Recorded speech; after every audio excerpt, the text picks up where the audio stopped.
नमस्कार, आदाब, सत श्री अकाल, जय भीम, जोहार। मेरा नाम है नवीन कुमार।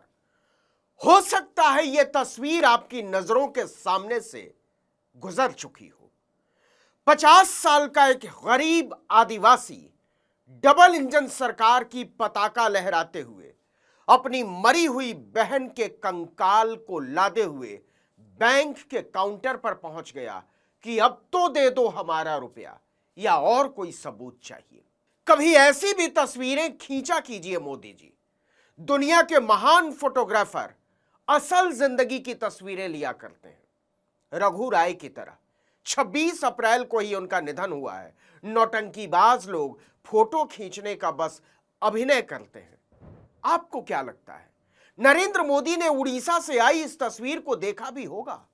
और यह तस्वीर नहीं है साहब, एक पूरी महागाथा है भारत में सत्ता के चरित्र की और उस सत्ता में एक गरीब आदमी की वास्तविक हैसियत की। यह जीतू मुंडा है, एक निहायत गरीब आदिवासी मजदूर। उड़ीसा वैसे भी बहुत ही गरीब राज्य है और गरीब राज्य में भी सबसे गरीब जिलों में है क्योंझर, और उस क्योंझर के भी सबसे गरीब इलाकों में है मालीपोसी। जनवरी में जीतू मुंडा की बहन कालरा मुंडा की मौत हो गई थी। आपको बता दें कि उड़ीसा में आदिवासी मौत के बाद जलाते नहीं हैं, दफनाते हैं। जीतू मुंडा ने भी दफना दिया था। जीतू मुंडा को पैसों की जरूरत पड़ी। उन्हें पता चला कि उनकी बहन का उड़ीसा ग्रामीण बैंक में एक खाता है। उस खाते में लगभग 20,000 रुपए हैं। वो ये रकम निकालने के लिए 27 अप्रैल को बैंक पहुंचे। बैंक वालों ने कहा आपको पैसा नहीं दे सकते, जिसका खाता है उसको लेकर आओ। जीतू मुंडा ने कहा वो तो मर गई, उसके बाद मैं ही हूं। बैंक वालों ने कहा तुम मृत्यु प्रमाण पत्र लेकर आओ। लेकिन इतने से काम नहीं चलेगा, साथ में कानूनी वारिस का प्रमाण पत्र लेकर भी आओ। जीतू मुंडा ने पहली बार ऐसे दस्तावेजों का नाम सुना था। न तो उन्हें यह पता था कि इस तरह का कोई दस्तावेज होता है और ना ही यह पता था कि ये बनते कैसे हैं, इन्हें बनाता कौन है। आपको बता दें कि यह वही देश है जहां चुनाव आयोग इस देश के करोड़ों नागरिकों को चिलचिलाती धूप में खड़ा रखे हुए है कि अपने दादा का कागज दिखाओ और नहीं तो तुम्हारा वोटिंग अधिकार छीन लेंगे। ज्ञानेश कुमार गुप्ता, हिम्मत हो तो जीतू मुंडा से नजरें मिलाओ। तुम्हारी नजरें शर्म से नीची नहीं हो गई तो बताना, और नहीं हुई तो समझ लेना तुम्हारे अंदर का इंसान तक मर चुका है। जीतू मुंडा को पैसों की सख्त जरूरत थी। गरीबी, लाचारी और व्यवस्था की बेरुखी ने जीतू मुंडा को ऐसा कदम उठाने पर मजबूर कर दिया जिसके बारे में सोचकर भी कलेजा मुंह को आता है। जीतू मुंडा बैंक से उल्टे पांव वापस लौटे, बहन की कब्र खोदी, उनके कंकाल को जमीन से निकाला, उसे बोरी में भरा और कंधे पर लादकर बैंक की तरफ चल पड़े। आधा कंकाल बोरी के अंदर और आधा बाहर। लगभग 5 किलोमीटर तक जीतू मुंडा पैदल चलते रहे। वो बस्ती से गुजरे, बाजार से गुजरे और गुजरे इस मुल्क की मुर्दा सरकार से जो कहती है कि अगर कागज नहीं दिखाओगे तो तुम्हारा वोटिंग अधिकार छीन लेंगे। छीन लो जीतू मुंडा का वोटिंग अधिकार। उन्हें तो यह भी नहीं पता कि उनके जैसे करोड़ों गरीब आदिवासियों के नाम पर दिल्ली से मयूरभंज, क्योंझर, भुवनेश्वर, रायपुर, कोरबा, बस्तर, जगदलपुर तक अरबों की लूट मची हुई है। जमीन की लूट, खदान की लूट, पहाड़ की लूट, पानी की लूट, कोयले की लूट, पेड़ों की लूट, जंगल की लूट, गांव की लूट, पगडंडियों की लूट और इन सब से ऊपर गरीब दलितों, आदिवासियों के आत्मसम्मान की लूट। अब और क्या ही लूट लोगे आप जीतू मुंडा से? तो सुनिए, बंगाल में गरीबों को इज्जत, प्रतिष्ठा और सम्मान का प्रसाद बांटते मोदी जी, अमित शाह जी, निर्मला सीतारमण जी, बैंकों की मालकिन वही है ना। जीतू मुंडा ने अपनी बहन का कंकाल उड़ीसा ग्रामीण बैंक के दरवाजे पर रख दिया कि अब तो दे दो 20,000 रुपया, मैं बहुत गरीब आदमी हूं। बैंक में अफरा तफरी मच जाती है। पुलिस को फोन किया जाता है, अफसर दौड़े भागे बैंक पहुंचते हैं, लेकिन इससे पहले दुनिया के कोने कोने में पहुंच चुकी होती है विश्व गुरु के नेतृत्व में विश्व शक्ति भारत में विकास की यह महागाथा। जीतू मुंडा साक्षर नहीं है साहब। उन्होंने पत्रकारों से कहा, मैं कई बार बैंक गया, लेकिन वहां के लोगों ने कहा कि पैसे निकालने के लिए खाता धारक को साथ ले आओ। मैंने उन्हें बताया कि मैं पढ़ लिख नहीं सकता, मेरी बहन की मौत हो चुकी है, लेकिन उन्होंने मेरी बात नहीं मानी और उन्हें साथ में बैंक लाने पर जोर देते रहे। इसलिए मजबूरी में मैंने कब्र खोदकर उनका कंकाल ही निकालकर सबूत के तौर पर बैंक लेकर आ गया।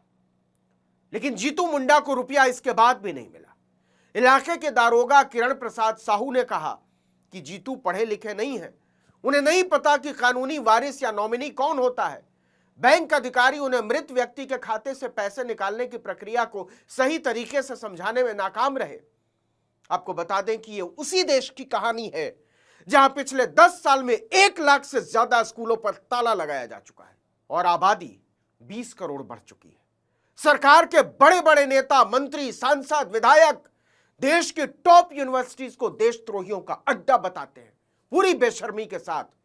धीरेन्द्र शास्त्री जैसे लंपटों की आरती उतारने वाला देश का प्रधानमंत्री छात्रों, अध्यापकों और चिंतकों को अर्बन नक्सल कहता है और उसकी सरकारें पढ़े लिखे लोगों को, रिसर्च करने वालों को, किताबें लिखने वालों को जेलों में ठूंस रही है। ऐसे माहौल के बीच क्योंझर के बाजारों, बस्तियों के बीच से कंधे पर बहन की कंकाल लादे गुजरते निरक्षर जीतू मुंडा की तस्वीर एक चीखता हुआ बयान बन गई है कि आप इस देश को क्या बनाना चाहते हैं और कहां ले जाना चाहते हैं।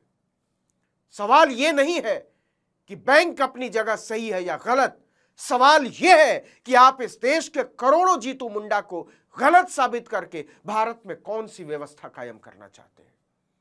क्योंझर के सब कलेक्टर उमा शंकर दलाई ने कहा कि जीतू मुंडा को बैंक की प्रक्रियाओं के बारे में जानकारी नहीं थी। हताशा में आकर उसने ऐसा कदम उठाया। यही तो सवाल है कि जीतू मुंडा को अपने अधिकारों की जानकारी देने का काम किसका था। अफसर कहते हैं कि हम जीतू मुंडा को रेड क्रॉस से आर्थिक मदद दिलाने, मृत्यु प्रमाण पत्र और कानूनी वारिस प्रमाण पत्र दिलाने की प्रक्रिया में तेजी लाने और जमा की गई राशि दिलाने में मदद कर रहे हैं। बैंक वालों का खुद कहना है कि कालरा मुंडा के बैंक खाते में जो नॉमिनी था उनकी भी मौत हो चुकी है। हम इस बात को जानते हैं कि उनके नाम पर जमा पैसों का दावा करने वाला एकमात्र व्यक्ति जीतू मुंडा है, लेकिन हम बिना दस्तावेजों के उन्हें यह रकम नहीं दे सकते। आपको क्या लगता है इस देश में कितने जीतू मुंडा होंगे, लेकिन वो अपनी बहन के कंकाल को धरती से निकालने के बजाय खुद कंकाल में तब्दील हो जाते होंगे। रिजर्व बैंक ऑफ इंडिया का अपना आंकड़ा कहता है कि जनवरी 2026 तक इस देश के अलग अलग बैंकों में 72,454 करोड़ रुपए अनक्लेम्ड पड़े हुए हैं, मतलब उन्हें लेने वाला कोई नहीं है। इस रकम में 19,300 रुपया जीतू मुंडा का भी है। सोच कर देखिएगा वो कौन लोग हैं जिन्होंने जीतू मुंडा से स्कूल जाने का हक छीना, पढ़ने लिखने का हक छीना। वो कौन लोग हैं जिन्होंने जीतू मुंडा से सपने देखने का हक छीना। वो कौन लोग हैं जिन्होंने जीतू मुंडा जैसे करोड़ों लोगों के कंधों पर चढ़कर झूठे सपनों की सौदागरी की है। जीतू मुंडा ने उन तमाम लोगों के कंधों पर अपनी बहन कालरा मुंडा का कंकाल रख दिया है।